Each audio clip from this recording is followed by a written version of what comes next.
നന്ദു ഇവിടെ വന്നിക്ക. ഗിരീഷേട്ടൻ വിളിക്കുന്നുണ്ട്. ടൗണിലൊക്കെ പോയി ഒന്ന് അന്വേഷിക്കാന്ന്.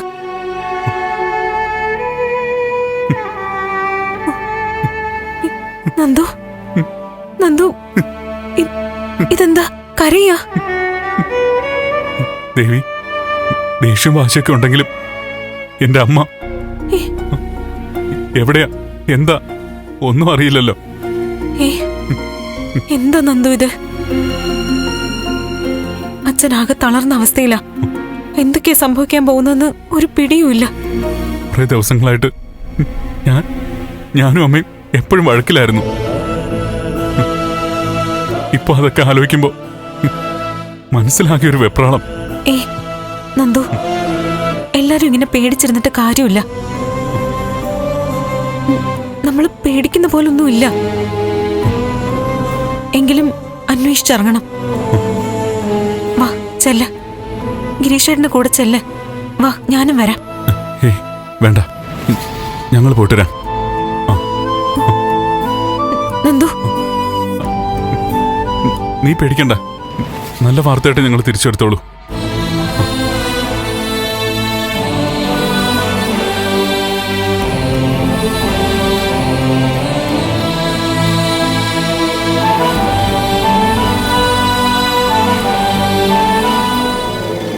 സ്റ്റുഡൻസ് മക്കളെ പോലെയാണെങ്കിൽ ഒരു മകളെ നിങ്ങൾ കൊന്നു,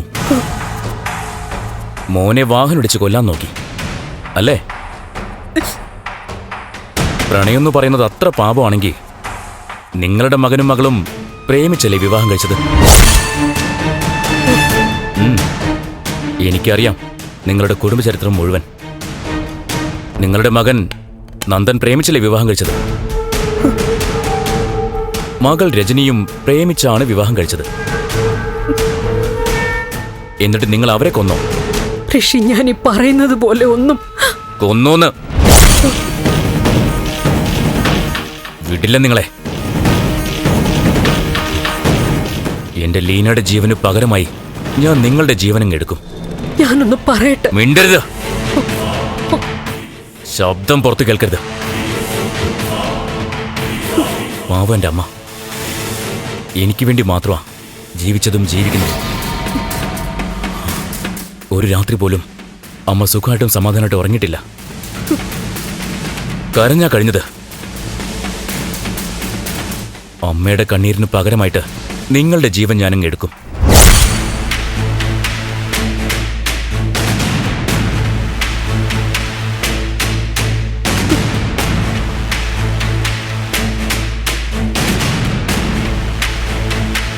നിങ്ങൾക്ക് MLA ആവണം അല്ലേ?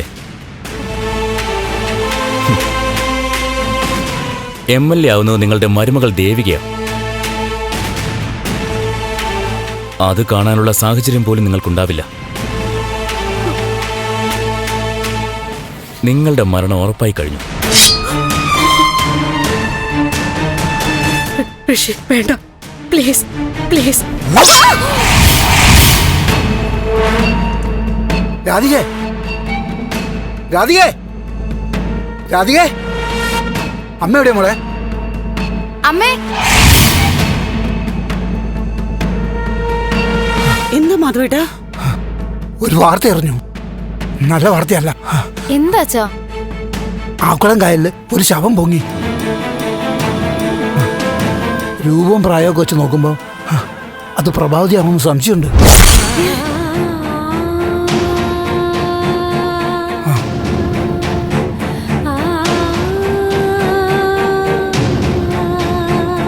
സംശയമല്ല, ഏതാണ്ട് ഉറപ്പായിട്ട് തന്നെയാ പറയുന്നത്.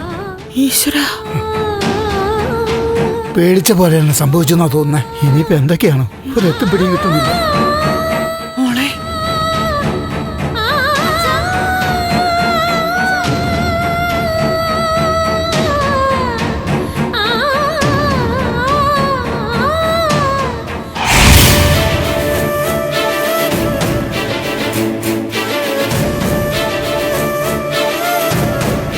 ആന്റി, ഒരു കാര്യം ഞാൻ പറയാം. അമ്മയ്ക്ക് എന്തെങ്കിലും സംഭവിച്ച അമ്മയുടെ പുറകെ ചിലപ്പോ ഞാനും പോവും, ഉറപ്പാ. മോളെ, നീ പേടിക്കാതെ. ഈ കേൾക്കുന്നതൊക്കെ കൃത്യതയില്ലാത്ത വാർത്തകളാ. ഗിരീഷ് ഒന്ന് വന്നോട്ടെ മോളെ.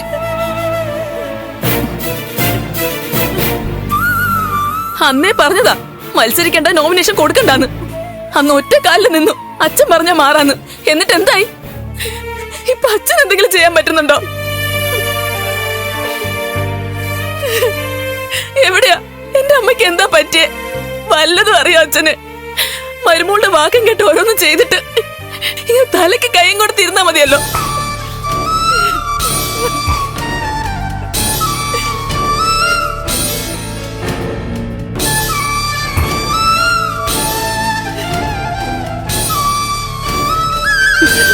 ചേച്ചി, ഇങ്ങനെയൊക്കെ പറഞ്ഞ് അച്ഛനെ വിഷമിപ്പിക്കാതെ. നന്ദുവും ഗിരീഷേട്ടനും കൂടെ. നീ എന്നോട് സംസാരിക്കരുത്. രാഷ്ട്രീയം എന്ന് പറഞ്ഞ് എന്റെ അമ്മ എല്ലാരും കൂടെ കൊലക്ക് കൊടുത്തില്ലേ? മോളെ നീ ഒന്ന് സമാധാനിക്കേ. എങ്ങനെ സമാധാനിക്കാൻ പറ്റും ആന്റി? എന്റെ അമ്മ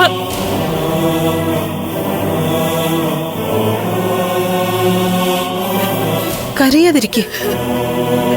ആ നന്ദ, ഗിരീഷേ, എന്തായി? നമ്മൾ കേട്ടതൊന്നും സത്യമല്ല സർ.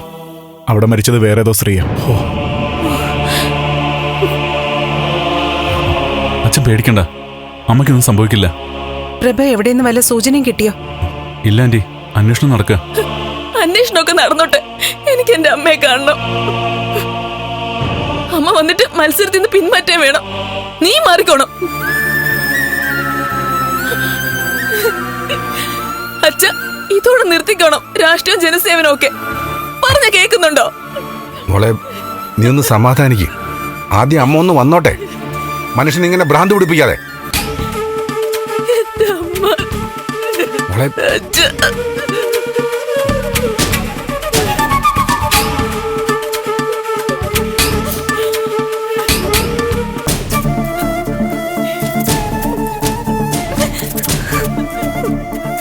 മോളെ വിഷമിക്കണ്ട.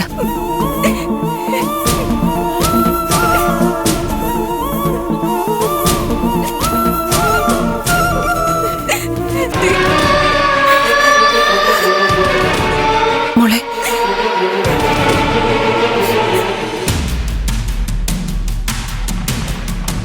ഋഷി, എടാ ഋഷി, എഴുന്നേക്ക്. ഗുഡ് മോർണിംഗ് അമ്മേ. വേണ്ട, നേരത്തെ വരാന്ന് വാക്ക് തന്നു പോയിട്ട് നീ എപ്പോഴാ വന്നേ? സോറി അമ്മേ, പഴയ ഫ്രണ്ട്സിനൊക്കെ കൂടി കണ്ടപ്പോൾ നല്ല രസം തോന്നി. കുറച്ചു നേരം പാട്ടും ഡാൻസും ഒക്കെ ആയിട്ട് അവിടെ അങ്ങ് കൂടി. നേരം പോയത് അറിഞ്ഞില്ല. ഇനി ഇങ്ങനെ ആവർത്തിച്ച പിന്നെ ഒരിക്കലും ഞാൻ നിന്നെ പുറത്തേക്ക് അയക്കില്ല. ദാ. സോറി അമ്മ, ഇനി ഞാൻ പഞ്ചലായിക്കോളാം. അമ്മ, അല്ല, അവിടെ ന്യൂസിലൊക്കെ കേട്ടു ഒരു പ്രൊഫസർ പ്രഭാവതിയെ കാണാനില്ലെന്ന്. KDFന്റെ സ്ഥാനാർത്ഥിയാണ്, പോലീസ് അന്വേഷിക്കുന്നു, അങ്ങനെയൊക്കെ. ഏതാ അമ്മ ഈ പ്രഭാവതി? പ്രൊഫസർ പ്രഭാവതി എന്ന് പറയുമ്പോ അത് അല്ല അല്ല, ഈ പ്രഭാതി മറ്റാരോടാ? ഈ പ്രഭാവതിയെ കുറിച്ചല്ലേ ഇന്നലെ CP അങ്കിളും ത്യാഗരാജനും തമ്മിൽ തർക്കം ഉണ്ടായത്? ആഹാ, നീ ചായ കുടിക്കടാ. അമ്മേ, ഈ പ്രൊഫസർ പ്രഭാവതി തന്നെയല്ല അമ്മേ, ആ പഴയ പ്രൊഫസർ പ്രഭാവതി. TV-യിൽ അവരുടെ ഫോട്ടോ ഞാൻ കണ്ടു. അല്ല മോനെ, അത് അമ്മ വിഷമിക്കണ്ട, പഴയ കാര്യങ്ങളൊക്കെ ഞാൻ മറന്നു. അതൊക്കെ വിധി, അങ്ങനെ ഞാൻ കരുതുന്നുള്ളൂ. അതെ, അത് മതി. നീ അങ്ങനെ ചിന്തിച്ച് സമാധാനിക്ക്. ബാക്കി അമ്മ നോക്കിക്കോളാം. അമ്മ എന്ത് നോക്കിക്കോളാന്ന്? അല്ല, അമ്മ പറഞ്ഞേ ഉള്ളൂ. ഇനി നീ പഠിത്തത്തിലൊക്കെ ശ്രദ്ധിച്ച് മുന്നോട്ട് പോവാ. ഇനി നമ്മൾ എന്തൊക്കെ ചെയ്താലും നഷ്ടപ്പെട്ടതൊന്നും തിരിച്ചു കിട്ടില്ല. കൂടുതൽ നഷ്ടപ്പെടാതെ നോക്കുക, അതാ ബുദ്ധി. ഞാനും അങ്ങനെ തന്നെ അമ്മ ചിന്തിക്കുന്നത്. എന്റെ കുറേ ദിവസങ്ങൾ നഷ്ടപ്പെട്ടു. ലീനയും പോയി. എന്തൊക്കെ ചെയ്താലും അതിന് തിരിച്ചു കിട്ടില്ലല്ലോ. പോട്ടടാ. ഇനി എനിക്കൊരു ജോലി വാങ്ങണം. അമ്മയുടെ കമ്പനി ചേരാം, എങ്കിലും തൽക്കാലം ഒന്ന് മാറി നിൽക്കുന്നത് നല്ലതെന്ന് തോന്നുന്നു. അത് മതി. നിനക്ക് ഇഷ്ടപ്പെട്ട സ്ഥാപനത്തിൽ നീ ജോയിൻ ചെയ്തോ. വരട്ടെ, എല്ലാം ആലോചിക്കാം.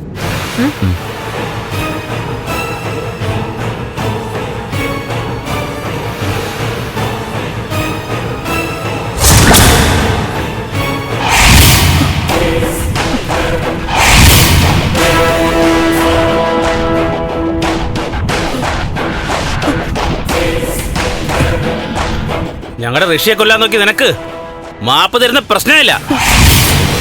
അതെ, എങ്ങനെ മരിക്കണമെന്നുള്ളത് ഋഷി തീരുമാനിക്കും. അളിയനാണല്ലോ. എടുക്കടാ. ആ ഋഷി, പ്ലാനിൽ ഒരു മാറ്റവും വേണ്ട. നീ ഫോൺ ലൗഡ് സ്പീക്കറിലിട്. പ്രൊഫസർ കൂടി കേൾക്കുന്ന രീതിയിൽ പിടിക്കും. ആ പറഞ്ഞോ. പ്രൊഫസറെ, നിങ്ങളുടെ സമയം കഴിയാറായി. ഓ, ഇന്ന് രാത്രി നിങ്ങളുടെ അവസാനമാ. അവസാന പ്രാർത്ഥന തുടങ്ങിക്കോ. നാട് മുഴുവൻ KDF സ്ഥാനാർത്ഥി പ്രഭാവതി അന്വേഷിച്ച് ഓരോ സ്ഥലവും അരിച്ചു പെറുക്കുക.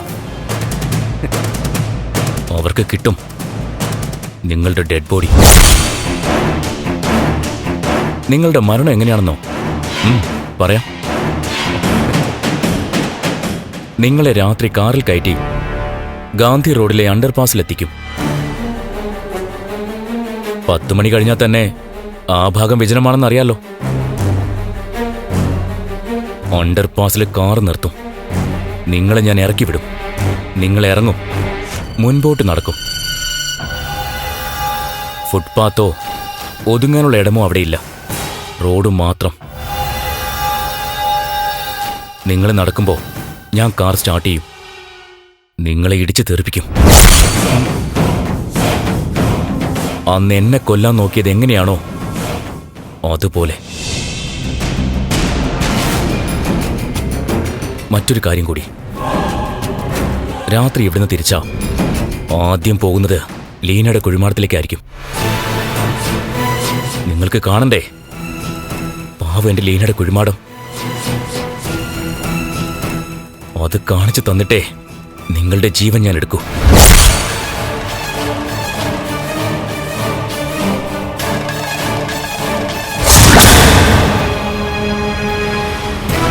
അവസാന പ്രാർത്ഥന തുടങ്ങിക്കോ. നിങ്ങളുടെ കാര്യത്തിന് തീരുമാനമായി. വാടാ.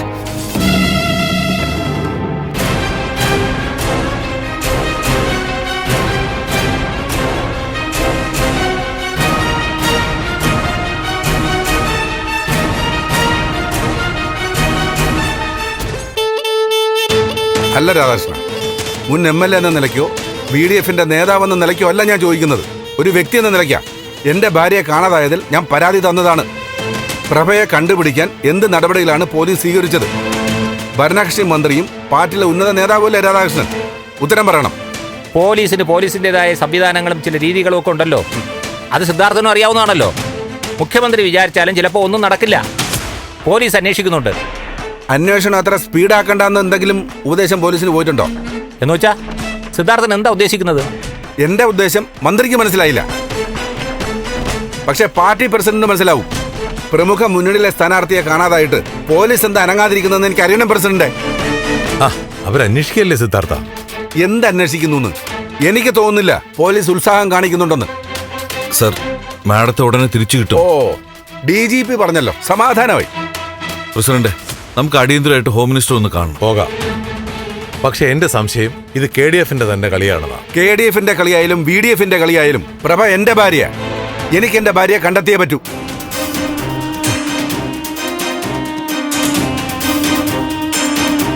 രാഷ്ട്ര, അടിയന്തരമായിട്ട് നമുക്ക് ഇതിൽ ഇടപെട്ടേ പറ്റൂ.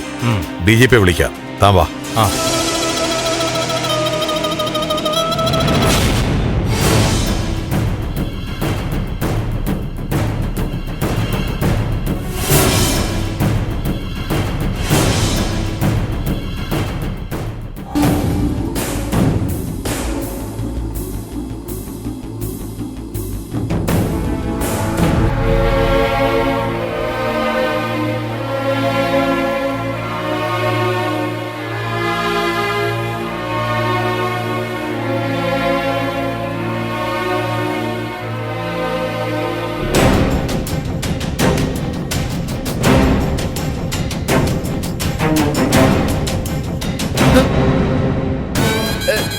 ഭാർഗവിക്ക് പറഞ്ഞതൊന്നും മനസ്സിലായില്ല അല്ലേ? ചാകാൻ വേണ്ടിട്ടാണോ ഇങ്ങോട്ട് വന്നത്? അപേക്ഷിക്കാനാ വന്നത്, ബഹളത്തിനല്ല. മാഡത്തിന് പ്രഭക്കുഞ്ഞിനുള്ള വിരോധമൊക്കെ അറിയാം. പ്രഭക്കുഞ്ഞിന്റെ ഭാഗത്തുനിന്ന് എന്തെങ്കിലും വീഴ്ച പറ്റിയിട്ടുണ്ടെങ്കിൽ കുഞ്ഞിന് വേണ്ടി ഞാൻ മാപ്പ് പറയാം. പ്രഭക്കുഞ്ഞിനെ ഉപദ്രവിക്കരുത്. പാവന്റെ പ്രഭക്കുഞ്ഞ്. സിദ്ധാർത്ഥ സാറിന്റെ പാർട്ടിക്കാര് സീറ്റ് കൊടുക്കില്ലെന്ന് പറഞ്ഞിട്ടാ പ്രഭക്കുഞ്ഞ് KDF സ്ഥാനാർത്ഥിയായത്. പ്രഭക്കുഞ്ഞിനെ വിട്ടു തന്ന കുഞ്ഞിന്റെ മനസ്സ് ഞാൻ മാറ്റാം. ഇനി ഒരു തെരഞ്ഞെടുപ്പിലും കുഞ്ഞു മത്സരിക്കാതെ ഞാൻ നോക്കാം. എന്റെ വാക്ക. മാഡത്തിന്റെ കാല് ഞാൻ പിടിക്കാം. കരുണ കാണിക്കണം. അന്ന് ഞാൻ വന്ന് ബഹളം ഉണ്ടാക്കിയതൊക്കെ അറിവില്ലാതെ ചെയ്തതാ. മാഡത്തിന്റെ അടുത്ത് നിൽക്കാൻ എനിക്ക് യോഗ്യതയില്ല. കൈകൂപ്പി അപേക്ഷിക്കുക ഞാൻ. എന്നെ കൈവിടരുത്.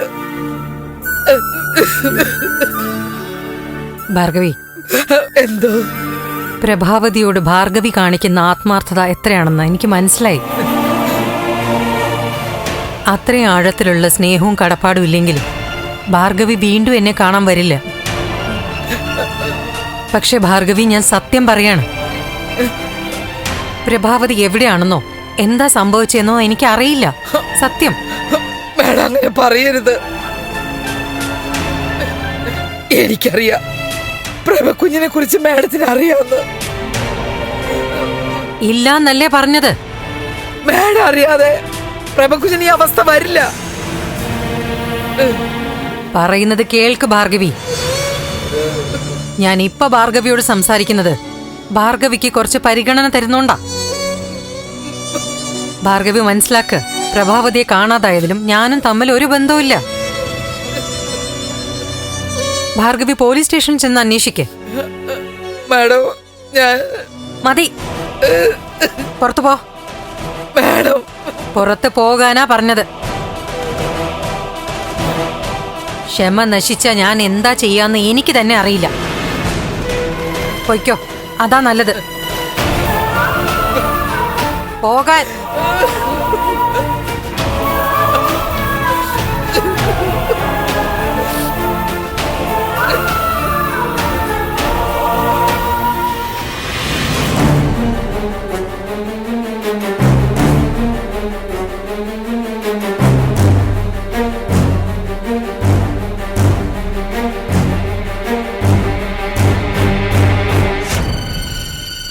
ഒരാളെ കാണാതായിട്ട് ഒന്നും അറിയില്ലെന്ന് പറഞ്ഞാൽ എങ്ങനെയാ?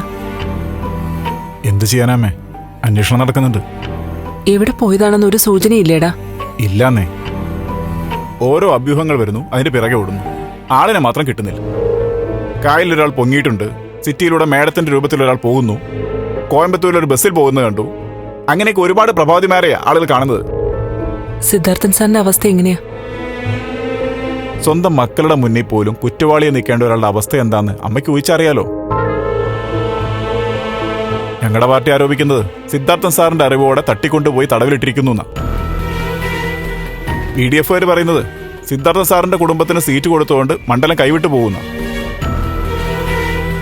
കുടുംബത്തുള്ളവരാണെങ്കിൽ അദ്ദേഹത്തെ കൊടുംഭീകരനായി വിധിച്ചു കഴിഞ്ഞു. നിനക്കെന്തെങ്കിലും തോന്നുന്നുണ്ടോ? എവിടെയായിരിക്കും പ്രഭാവതി? അപകടപ്പെടുത്തിയതോ അതോ മാറി നിൽക്കുന്നതോ? മാറി നിൽക്കേണ്ട കാര്യമില്ല. എന്തെങ്കിലും അപകടം സംഭവിച്ചിട്ടുണ്ടോന്ന് എനിക്കും. ഈശ്വര, ആരോ കളിച്ചിട്ടുണ്ടമ്മേ. എന്താ സംഭവിക്കുന്നെന്ന് അറിയാൻ വയ്യ.